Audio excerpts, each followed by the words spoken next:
Bonjour, c'est Lucille Bélan. Tous les 15 jours dans C'est compliqué le podcast, je réponds à vos questions sur les relations humaines. Amour, amitié, sexe, bref, tout ce qui vous touche, vous fait souffrir et vous préoccupe. Cette semaine, nous entendrons le témoignage de Johanna, 20 ans, qui est attirée par les hommes autant qu'ils la terrifient. Elle a envisagé le lesbianisme politique en vain. Elle est aujourd'hui découragée à l'idée de ne toujours voir en les hommes que des prédateurs.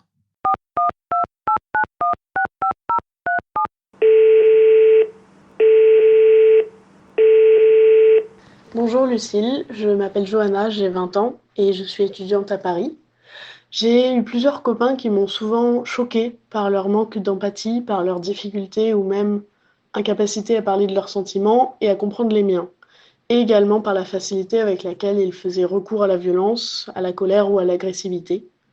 À cause de mon histoire personnelle, j'y suis particulièrement sensible et c'est quelque chose qui me blesse profondément, qui me fait peur et qui souvent m'amène à penser que la relation est peine perdue, car ni moi ni la personne en question n'est apte à changer.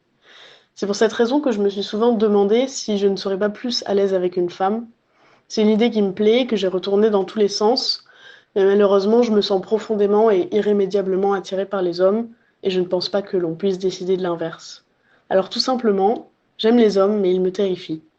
Après plusieurs échecs de relations amoureuses plus ou moins liés à cette problématique, j'ai vu grandir en moi une grande mélancolie et un découragement quant à mes futures relations. Si, c'est vrai, je dois guérir mes propres traumatismes, j'ai peur de toujours voir les hommes comme des prédateurs. Il n'y a pas grand-chose à faire à l'heure actuelle, mais du coup, quels pourraient être tes conseils sur ces interrogations? Merci.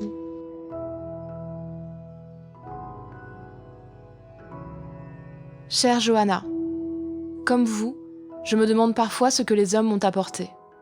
Et je trouve peu de choses, ou peu en comparaison de ce qu'ils m'ont pris, que je leur ai donné ou qu'ils se soient servis tout seuls. Dans le monde dans lequel on vit, on parle de balance bénéfice-risque, et en ce qui concerne les hommes et mon expérience personnelle, cette balance était clairement du côté du risque. J'ai très souvent payé cher des moments que je croyais heureux, ou des instants de plaisir, parce que les hommes que j'ai croisés, comme ceux dont vous parlez et comme beaucoup d'autres, nous veulent du mal, parfois de façon inconsciente, parce qu'on leur a appris à s'imposer, avec des mots ou physiquement, même dans le quotidien, même dans le banal, même dans la moindre discussion, même ceux qui sont censés nous aimer. Moi aussi, des hommes m'ont abîmée. Ils m'ont blessée, ils ont cherché à m'éteindre, ils ont refusé que je sois totalement ce que je suis pour avoir plus de place pour eux. Alors oui, je comprends votre questionnement. À titre personnel, je ne crois plus au couple hétérosexuel. Ou plutôt je crois qu'on paye extrêmement souvent un prix trop élevé pour ce qui n'est en réalité pas un privilège. En tant que femme, on nous a beaucoup dit et appris que le couple était une des seules façons de se réaliser et d'atteindre le bonheur. Je vois à quel point c'est un mensonge. Les femmes authentiquement heureuses en couple que je connais me semblent une exception. Et je ne suis pas derrière elles toute la journée pour évaluer leur charge mentale, leur charge sexuelle ou les conséquences de la vie commune sur leur carrière. Mais on dirait qu'elles sont heureuses et épanouies, et c'est déjà énorme par rapport à beaucoup. Je me demande aujourd'hui, si j'étais célibataire, est-ce que je chercherais à me remettre en couple avec un homme ? Et la réponse est non. Un grand non qui vient du cœur. Je n'ai plus l'énergie d'être détruite, et je suis trop loin sur mon chemin pour accepter de revenir en arrière. Après, j'ai la chance d'être bisexuelle, et d'avoir du pouvoir sur mes choix amoureux et sexuels dans une certaine mesure. C'est d'ailleurs une question qui est évoquée par Pauline Armange, dans son essai « Moi les hommes, je les déteste ».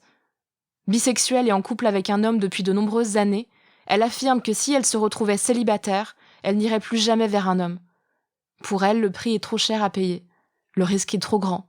L'énergie qu'il faut pour les éduquer est trop importante. C'est une réflexion que je retrouve dans de nombreuses lectures en ce moment. Et je me rends compte que moi-même, naturellement, je ne m'entoure presque plus que de femmes dans mon univers proche. Amis, personnel de santé, connaissances de travail. Moi qui me vantais d'être une fille à groupe de mecs, je ne connais plus vraiment de groupe de mecs, mais en plus j'aurais bien du mal à citer plus de 5 hommes avec lesquels je suis en interaction régulière. Ça s'est fait comme ça, sans que j'y réfléchisse. Je repense aussi à ces années où un des moyens de se sentir bien était de séduire un homme, n'importe lequel. Le plaisir qu'il y a dans cette séduction est un plaisir guerrier, celui d'avoir le sentiment d'être le chasseur, d'avoir le pouvoir. Il ne me semble plus viable sur le long terme. Et j'aurais même tendance à dire qu'il est plus désastreux que bénéfique pour l'ego, parce qu'il valorise une gratification facile, mais sans réelle valeur. Que faire alors ? Je ne sais pas. Je vous dirais de ne pas vous mettre en danger. Si à un moment, dans n'importe quelle interaction, vous ne vous sentez pas à l'aise, alors écoutez-vous et n'hésitez pas à vous enfuir. Il existe des hommes décents, j'imagine, et j'ose espérer que si l'un d'eux vous plaît et que vous lui plaisez en retour, vous trouverez un terrain d'entente. Oui, on ne sait pas toujours ce qu'un homme peut faire ou devenir. J'en parlais dans la chronique C'est compliqué, dont le titre est « J'ai commencé à avoir peur qu'il ait un double visage ». On ne peut totalement se protéger de tout ça, à moins de décider de vivre en ermite ou dans une communauté de femmes autogérées. Je crois cependant qu'on peut vivre dans notre société et se prémunir de la plupart de ces violences en faisant des choix conscients, les mêmes que j'ai faits inconsciemment en ne travaillant ou en ne m'entourant quasiment plus que de femmes. Sans oublier de garder son énergie pour des gens qui ont l'air d'en valoir la peine, même si ceux-ci sont minoritaires. Parce que malgré tout ça, je veux croire qu'ils existent.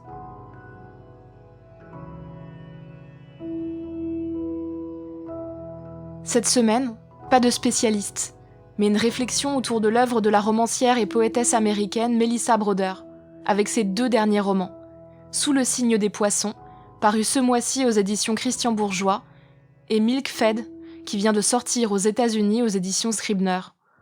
Cette romancière est également connue pour son essai So Sad Today, basé sur le compte Twitter du même nom, une suite de réflexions sur son mal-être en général, la dépression, les troubles du comportement alimentaire, les addictions diverses et variées, et les expériences de toutes sortes. Dans Sous le signe des poissons, le personnage principal, Lucie, part habiter seule chez sa sœur après une rupture difficile et alors que sa thèse est au point mort. Sa dépression, par contre, connaît un pic retentissant, et elle se retrouve à devoir rejoindre un groupe de parole de personnes addictes au sexe et à l'amour.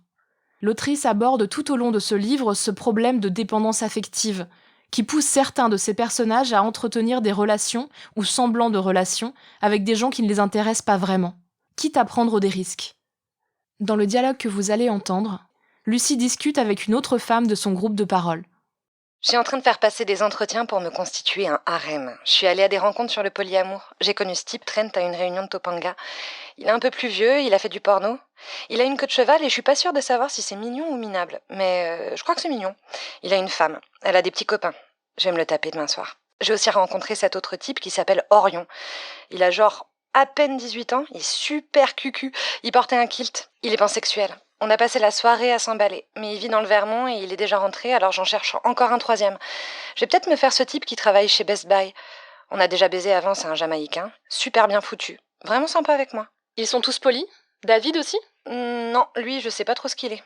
Programmateur informatique, peut-être bien autiste. Il fait du yoga, cela dit. Énorme bite. Trop fun. Je suis jalouse. Plus tard, Lucie, qui ne va vraiment pas bien du tout, replonge. Elle aussi se dit qu'elle a besoin d'un homme, n'importe lequel, pourvu qu'il lui montre qu'il la désire et qu'elle est digne d'intérêt. Juste après un rapport sexuel décevant, et qui ne se passe pas du tout comme elle l'avait prévu, Lucie pense « Je la jouette décontractée. T'as vu comme je suis cool ? Mais je me sentais triste et en colère. Je n'étais pas venue pour ça. Enfin bon, au moins, c'était quelque chose. Au-delà du vide de mon existence ordinaire. C'était un coup d'épée dans le néant. Mais je voulais vraiment le faire craquer. Je voulais obséder ses pensées. Est-ce qu'il avait profité de moi ? Est-ce qu'on peut profiter de vous si vous profitez aussi de l'autre ? Est-ce que c'est automatiquement celui qui jouit, le profiteur ? Ou bien plutôt celui qui s'attache le moins ? J'ai retenu mes larmes en enfilant le trench. J'avais honte qu'il soit dans cet état. Et je ne voulais pas que Gareth s'en aperçoive, même si c'était lui le responsable. Je voulais paraître invulnérable. Ces histoires sans lendemain ne sont là que pour combler un vide, et les hommes qu'elle fait rentrer dans son univers sont bien trop pleutres et médiocres pour lui faire réellement du mal. Mais Lucie s'attache à un amant en particulier. Elle tombe même amoureuse de lui. Et là, le risque de souffrir et le prix à payer pour la relation sont plus grands encore. Je cite. « Et puis je me suis sentie stupide. Pourquoi n'avais-je pas pensé à ça ? Je n'avais pas envie d'y penser. Il avait un tel désir pour moi, une envie si désespérée de me voir plonger. Il avait voulu tellement fort que je coule de ma propre volonté. C'est dire à quel point il était vulnérable et impuissant face à ses propres sentiments. Son besoin d'affection était si immense qu'il n'était pas capable d'assumer. Il avait besoin que ce soit le mien, mais cela ne signifiait pas que j'étais la seule. Je n'avais jamais envisagé que toutes celles qui m'avaient précédée pouvaient aussi se trouver au fond. À présent, je frissonnais. Qui était-il ? Un incube qui avait besoin d'être désiré par quantité de femmes ? Qui avait besoin que quantité de femmes meurent pour lui ? Combien de femmes ?